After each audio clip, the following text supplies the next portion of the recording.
What's up, everybody? It's Matt Johnson. We are back with another episode of Real Estate. We get actionable ideas, insight, and inspiration to turn freedom. And we've got a couple of great guests with us. We've got Kathleen at Black is back. We've got Shannon Smith with her, and we're talking all about how to put rocket fuel underneath your sales and do it with inside sales. So we've got a bunch of stuff to talk about. My internet is a little slow, so I'm probably going to take a back seat on this particular episode. But first, the junior grandmaster himself is in the co-pilot seat. Greg McDaniel, what's up today? Orale, vato! Hey, man, it is a Friday. I am pumped, ready to rock and roll. I'm excited about the show today. We're going to talk about so much cool stuff. I mean, we're going to talk about inside sales, how to do it accurately, how to not step in the big, giant pile of murda that a lot of people do when they do inside sales because they just don't know what they don't know.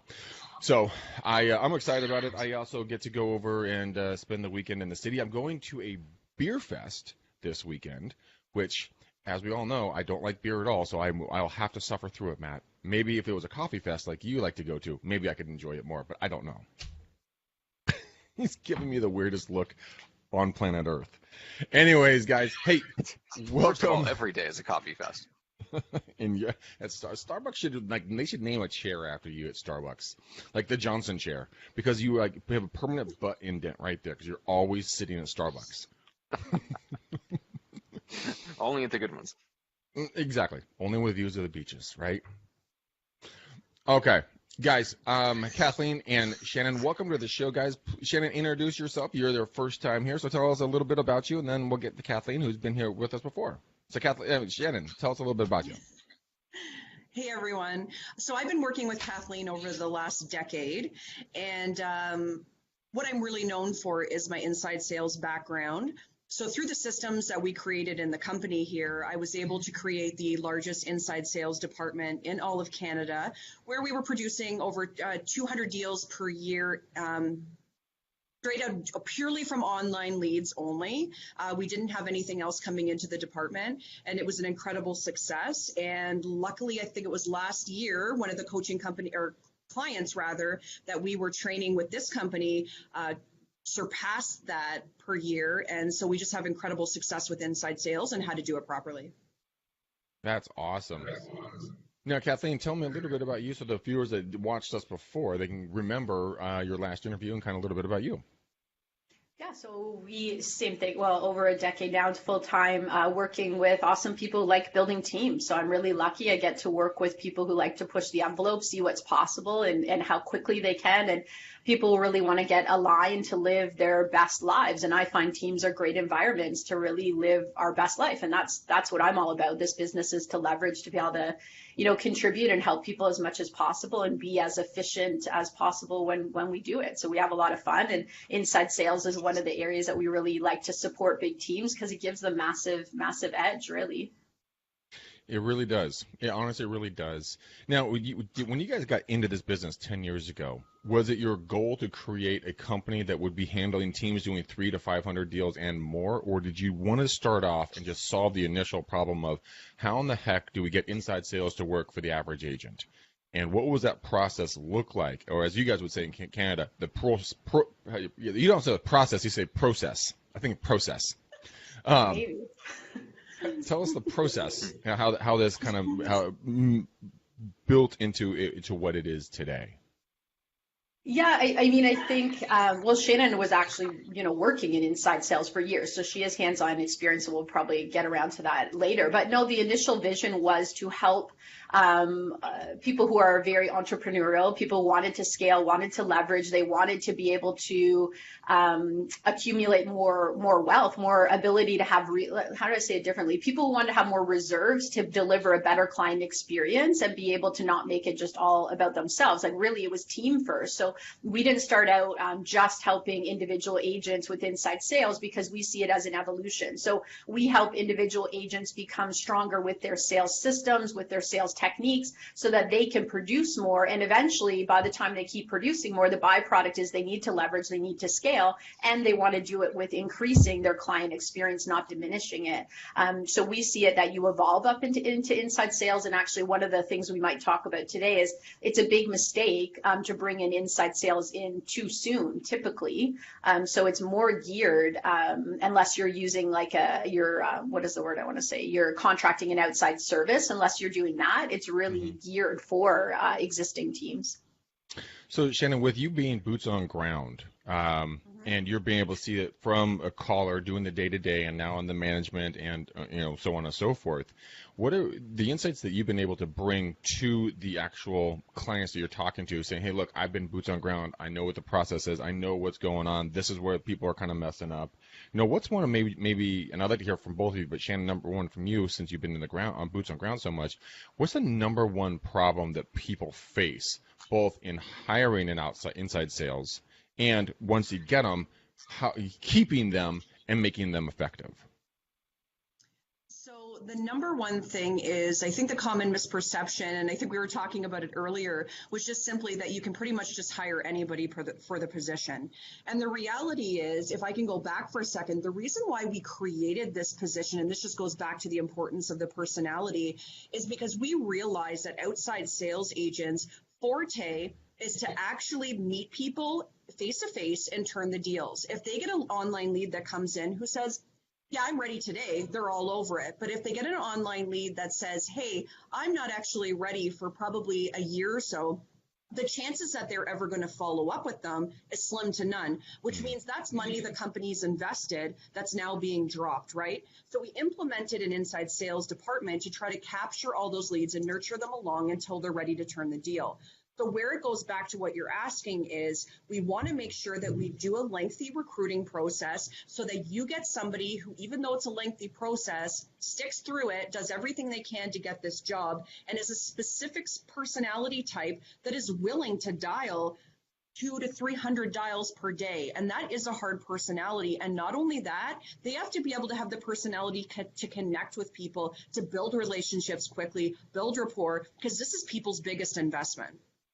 Yeah. So it can become very difficult to keep people, for sure. Do the people, when you hire the inside sales, what kind of personality type are you looking for? Because so if you're familiar, I'll just say for me, like me, I'm a high D, high I. I mean, I might not be the right one because you want someone a little bit more like Matt, a little bit more systematic.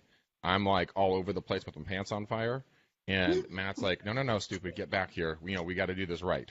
Right. So what do you look for in that kind of person? Because a lot of people just don't know what they're looking for. Like, I didn't know what I looked for when I hired my first ISA. For sure. So funny that you say you're a DI. I'm actually a DI as well, and I was really ill-fitted really for the position. I was better for more of an outside sales. But the reality is it gave me the lifestyle I wanted, where I could earn six figures and only work 30 to 35 hours per week. But really, you don't want a bunch of D personalities in an inside sales department, because they'd be all fighting with each other.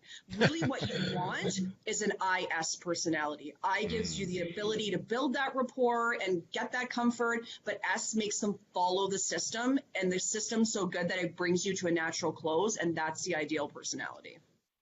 And a little bit of D never hurts. No, a bit, if it's ID, that's better, but a DI, you don't want to run the department great, but... Exactly. So Kathleen, same for you. What are some of the struggles that you've witnessed with the clients? Maybe a little bit different than what Shannon has seen.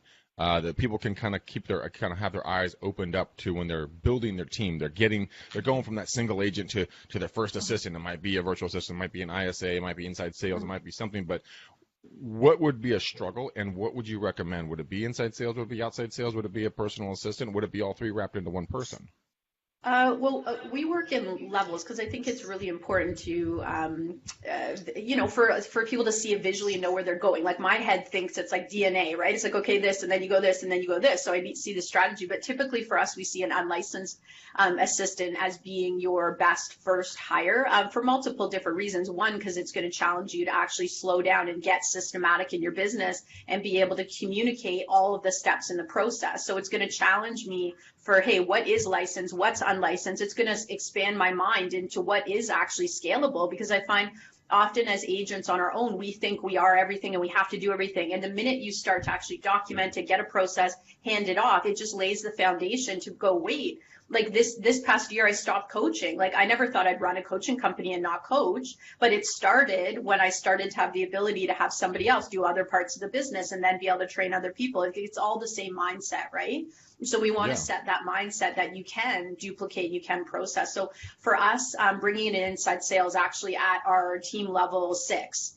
Team level 2 is unlicensed assistant. So it's definitely at a different progression in our world, so to speak. Interesting. That is really interesting. So I'm a first time agent, right? And I come to you guys and say, I made round numbers, $100,000 last year. I can't handle this all on my own. You know, you're going to say, okay, we're going to give you an inside sales to handle all these follow-ups. How many hours a week should I have them? So our recommended time to bring in inside sales is when you have 3 to 4 agents with you.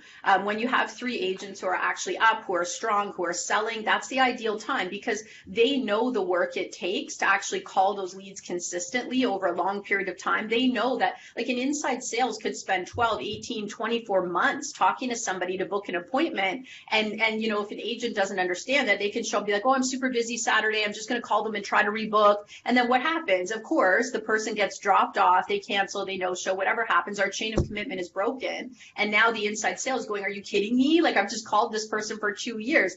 So we find there has to be some certain beliefs, culture, values in the culture that understands and kind of has reverence for those appointments. So instead of seeing them as garbage, being like, no, like somebody spent a huge amount of time, well, I got to travel or be with other clients or for me go to yoga, whatever, in order for me to be face-to-face and do what I love. So we want to have 3 to 4 agents who are up, who are productive, who know what prospecting means. And instead of paying the agents more per transaction as a promotion, we're instead going to do, again, what we know. My belief in leverage and scale is it's not about the team leader getting rich. That's not what it's about. It's about everybody having a better lifestyle. So if I'm a producer and I'm going, hey, I'm capped. Guess what? You sold me into this model and I'm working these hours, but I can't do anything more now. And I want to grow. I'm not going to stay here if I'm not growing. Okay, cool. I've got 10 different levels of how I'm going to take duties off your plate so you can do more with your time. You can either make more money, you can take more time off, you can go and travel, do whatever you love whatsoever. And inside sales is one of those pieces. So it starts with unlicensed activities and then moves up to even licensed activities, which anyone who sells knows is a pretty beautiful thing to have that happen, right? It's pretty awesome. So at that point also, now you have a recruit basis. Like to have an inside sales department is a massive value calling card for recruitment. It is huge. And it's gonna strengthen your processes because your business is worth more. It's less risky for somebody to buy your business. It's easier for you to walk away from your business with inside sales because everything's now replaceable in a way. Like not the people's talent, but we're able to put other people in those positions. So once you have 3 to 4 strong selling agents, when new agents come in, they're going to model the other people and go, okay, wow, these appointments are good. They are worth something. Okay, we treat these people different. Our sales systems are different. We're not doing a repeat and referral approach with people who want value and information, right? So it tests how well you built the foundation to leverage all your different, how am I going to say this easily? Every time you go up a level in leverage in our team building model, it tests an area of your business. So when you bring inside sales in, it's going to test how strong your sales conversion are, who's actually using presentations, is their tracking legit? All of a sudden we have this beautiful pure tracking numbers, right, from the department. And it's going to create other people come in and follow the way versus the first couple, you're ironing out kinks, right? I hope I explained that right. I might not have. I want to. No, you did a really good job explaining it. No, you did a great job. It was very, very insightful and in depth in regards to kind of where you guys are coming from. One of the things I think a lot of people might not get is, they think like, okay, it's going to be inside sales or it's going to be tech. I can't have a person and a computer working to bring me leads. Shannon, with you on the ground for so long, if Gene was here, I'd love to have him chime in on this, is there a way, do you have them just do calls, or do you have them, doing, digital and social media farming as well, and then, gathering all of those leads and putting them into one funnel and then watching the follow-up from that funnel? Or do you just have them doing calls? Lay that out for me just a little bit, because I'm fascinated on how that looks. Because in my mind, and again, I'm just a peon, a beginner on this. I mean, you guys are giants mentally when it comes to this stuff. Is there a blend, or are there two totally different separate buckets? Okay, so I understood your question kind of in two different ways, so I'll answer both. Okay, good. Initially, when we're getting the leads, it is definitely a mix of different things. So it could be Facebook leads, it could be fully unbranded leads that we buy from a third-party company, where people have went into a specific area, searched for a specific price range in a specific area, and wherever the leads come from, typically it is some sort of social media. Then they come in and we all convert them the same way. But at the end of the day, when it comes to converting them, yes, we do call them. We have certain ways we call them, how many times we call them, how often, whether it's blocked or unblocked. Until we determine that, hey, we just can't reach that lead and we don't want to have a case filed for harassment. So we want to stop at that point. But the thing of it is, some people, when they don't, if they're trying to convert leads on their own because they haven't gotten to the point where they can have an inside sales yet, and we're trying to teach them, sometimes they do part of the process automated. So whether it be that a text goes out initially or some sort of message or video to try to help them to get some people who are more serious and answer right away. Does that answer your question? Yeah. No, it totally does. Absolutely. And this is something that you, an agent, and you guys help structure that people can literally set up, and it can be a never-ending and growing part of their business. It's not going to just stay in one stagnant size. It won't be like, okay, one or two people. It can go to, I'm going to go to a ridiculous number. They could have like 50 inside sales if they wanted to grow their industry to that size. But it's just it's only thing that's holding them back is their own mindset and their own, their own systems that will allow them to go to that level, right? Because you guys can make it happen. Absolutely. And the only other thing you need is on the other end, the outside sales team, because you don't have too many inside sales that you've got so many appointments being booked that you don't have enough outside sales team to be able to handle them. But to answer your question, absolutely. It can be as big as you want. And we do deal with teams that are doing 500, 600, 700 deals and more. And they have a great size. You guys, that was a great question that was just posed. And it gets to the point of this, is that people are ambitious. They want to be number one. They want to be the best in their marketplace. They want to beat Steve down the street who's always been a dick, right? And now you want to beat him because you get the money to do it. Well, here's the thing. At what level of lead is too much? Where does it become a negative impact on their business? When do you see agents start to drown in leads? And when you pull back on it, you're like, okay, hold on. We're going to stop giving you leads right now. You have too much. Your quality of service has gone into the toilet. Would you have those conversations with clients going, hey, no. I know you want to kill Steve. That's cool. But you're going to kill your own business if you don't slow down. So yes, there's definitely parameters that we have in place that you need to be very careful. Like number one, I always tell people never ramp up on leads until you actually know the scripts and the systems in order to convert them. Because the number one thing I hear on the phone is agents say, oh, I spent a ton of money on online leads, got lots, they're garbage, I couldn't do anything with them. But there's a gold mine if you actually know the proper scripting in order to convert them. But the reality is you need to learn that first. And then once you start ramping it up, you still have to understand that these are leads in the early process. So a lot of them are going to be follow-ups. You can only call so many people in a day. And if your day timer's twice or three times what it should be to call, you're not going to handle any of the leads properly. So yes, we definitely have parameters in place that you shouldn't be going beyond a certain point to make sure that you at least get your return on investment. I'm so glad you said that. There's so many people that don't do that. They'll just fill your bucket with leads, and then they're going to be like, well, that's up to you to do better. So, Kathleen, question for you. When it comes to timelines from getting the lead, right, with the initial contact with the lead, Matt and Julie and their 3 obese wood-denting babies that he has, he gets the lead, comes in. How long until they become an actual prospect? Because they're a suspect, a lead, a prospect, and a client. So when they become actually viable, and then closing. What's that kind of average timeline so that people can have an idea of hiring an inside sales going, okay, so I hired inside sales today. X amount of time is when I should start seeing the bucket full and the leads starting to come to fruition. Yeah, so there's two. We don't necessarily do the lead, the prospect. We call them like duds or your scrap, right, or whatever, right? Like whoever, we have a system for that. So whoever you don't get a hold of, essentially at the end of you following that system, they just become a dud because we don't want to have a lot of mental focus on it. Like we track it, of course, but a little bit different. So we have the leads that come in. We typically recommend there's going to be an initial investment period minimum of 4 to 6 months in order for you to start to see some turnover. To get the full effect, you need a minimum of 12 months because the reason I say that is, as Shannon just mentioned, and we all know with online, the majority of the opportunities are in follow-up, 100%. So I need enough time that those follow-ups, so it's like a chain, right? So I've got my new ones going, and I'm starting to book some of them, but I don't have the other side of the chain linked yet until I start to book some of the follow-ups that I've been calling. So I need at least 4 to 6 months to have the new people I'm talking to, and then all those follow-ups I keep talking to should be building.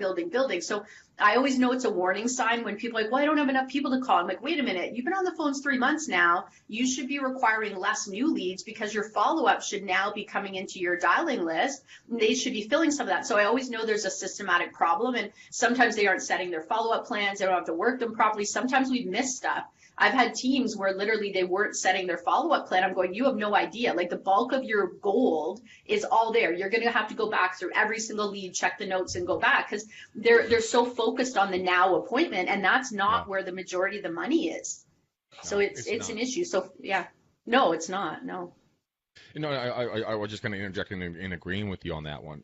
So 4 to 6 months, and you really need a full calendar year for this to come to fruition. Agents that may be on that real razor's edge of financing, I mean, would you recommend them getting an inside sales or maybe even splitting this with another agent so they go 50-50 on this thing? A, B, flopping back and forth on the leads, or how would you recommend someone who's hungry, who's aggressive, but just might be just a little bit shy on the finances? Well, I mean, you can get really, here's the thing. I missed saying something quite important. It's 4 to 6 months of having the leads, incubating them once you're trained. Like we track it, the difference between trying to use work with online leads and having no system and just going, hey, I'm going to figure it out versus an actual inside sales is 7 times the return. 7 times. Like that's massive. And the problem, the most dangerous thing is, I'm brand new with the leads. Okay, they're not working. All right, the lead company is giving me this kind of script. I watched one video. Okay, I'm going to try something. And the worst thing that can happen, and this is going to sound cruel, but there's a reason. The worst thing that can happen is they get a deal or two.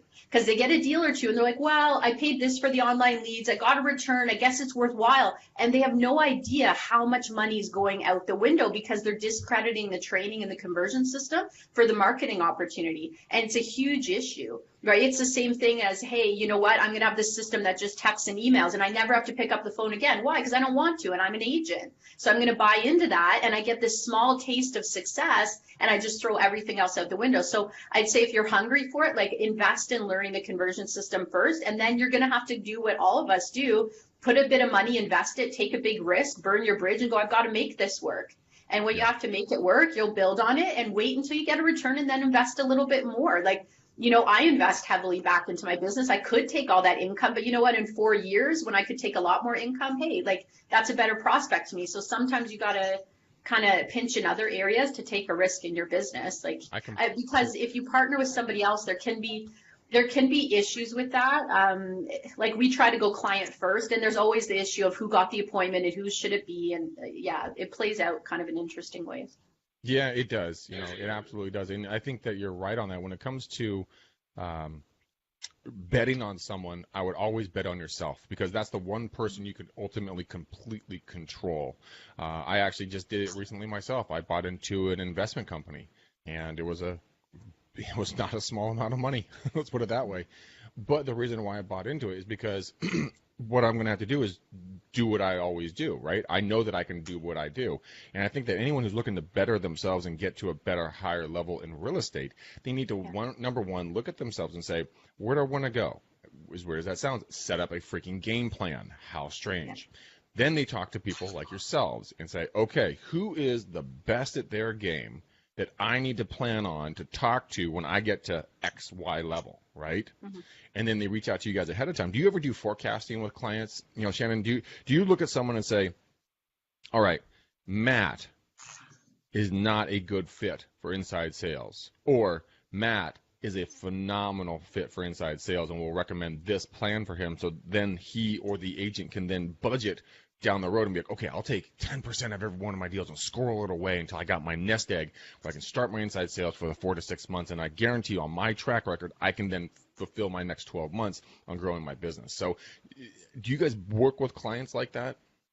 Sure. I mean, ultimately, with my DI personality, I'm brutally honest when I think people are going to be great or not great in inside sales. But absolutely, we do forecasting. And even with the inside sales department or inside sales person themselves, we do a business plan where they plug in exactly what they'd like to make this year, and it reverse engineers it down into how many dials, contacts, contracts, med appointments, everything that they need to do per year to get to where it is that they want to go. So everything that we do is so systematic, so that we can easily replicate results, and we're not trying to recreate a wheel. It's already created. Yeah, and I think that is why you guys are so successful. That is why your clients are successful. And I want to be able to real quickly. I want everyone to quickly. Shannon, first, how can people reach out and get a hold of you so that they know where to reach out if they're just absolutely dazzled by your guys' intelligence and your systems and the way you handle yourself in this interview? How can they reach out to you and hire you to ramp up their business? Okay, so they can definitely reach out to me at Shannon@KathleenSpeaks.com, or they can email admin@KathleenSpeaks.com. Whichever one works, definitely they can get a hold of me. If they want my autograph, I can send it to them, no problem. Nice. The modesty is abounding with you. I love it. Okay, so Shannon, Kathleen, how can people get a hold of you as well? By emailing Shannon at KathleenSpeaks.com. No, yeah, really, Shannon, I'm not even joking. Shannon does all of our strategy calls. She's phenomenal. Like, we don't do sales pitch. What you're asking, hey, do you do strategy? We do that for every single person as our initial consultation. So we ask them a couple of pages, it allows them to have a lot of an understanding of where their business is at, what level they're at. Then they tell us where they want to go. We tell them exactly what systems we think they need to put in place, what's the best strategy to get there. And then if they want our help, hey, cool. If they don't, that's totally all right too. That is awesome. That is such a needed thing. A lot of companies don't treat people as people. They treat people as a number and a product and as like cattle. Just move them on through, brand them with their brand, and then take them off to slaughter. Who cares if they get turned into pancakes or hamburgers, or if they get turned into milk cows? They don't give a shit. You guys actually care about your clients, and that is the part that I love about having you guys on the show. Okay. Guys, you have their information. You can reach out to them. Use these two brilliant women to build up your inside sales, get your sales numbers up. That's why we have them on the show, because we see tremendous value in them. We also see tremendous value in the sponsor of our show, and that is WiseHire. WiseHire, guys, if you're looking to hire, this goes hand in hand. This might work really well for you ladies, because WiseHire, what they do is they can help hire for any position in your real estate team. Admin, buyer side, seller side, specialist, anything that you want. They've provided me over 500 applicants for my job for the outside sales rep for my real estate radio show that I do every Sunday. And I worked with them, and then we tweaked the ad a little bit. Bam! I immediately blew up again on ads. So they are phenomenal. If you're looking to grow your business, go to WiseHire, get a good applicant, then bring that good applicant over to these ladies and have them train this applicant to do the job that they need to do. Okay, so I'm not sure if Matt can hear me or not, but if he can, we're going to give him a couple of seconds to pick a color of the bow that we're going to put on this show. And if we can't, I want you ladies to pick a color. So we're going to give Matt a couple of seconds as I chatter on like a drunk monkey on a branch over here. I see him smiling, so we'll see what happens. And I don't know. Nope, he's going to stay muted. Wait, all right, girl. Wait. No, let's go. Oh, you're here. Gold. You're here. Gold. Yes, I'm here. Okay. I've been listening. It's just been I catch every other word or something, so I get the general gist of it, but not quite quick enough to jump in. But let's go with a gold bow on this one as well, in honor of the logo. Okay, gold bow it is. Ladies, thank you for coming. You guys have been a wealth of knowledge. It's been incredibly awesome. And in honor of you, we're putting a gold bow on this show. And guys, we couldn't do the show without you guys watching and listening to us, either on Facebook, Instagram. Well, you don't watch us on Instagram. You watch us on YouTube or on iTunes. So go to iTunes, give us a 5 or 15-star review. Give us some love so that iTunes will share this out to more people. But until next episode, guys, just know that Matt and I love you, and we're going to keep bringing some good stuff back. But until then, peace out, ninjas! We're gone.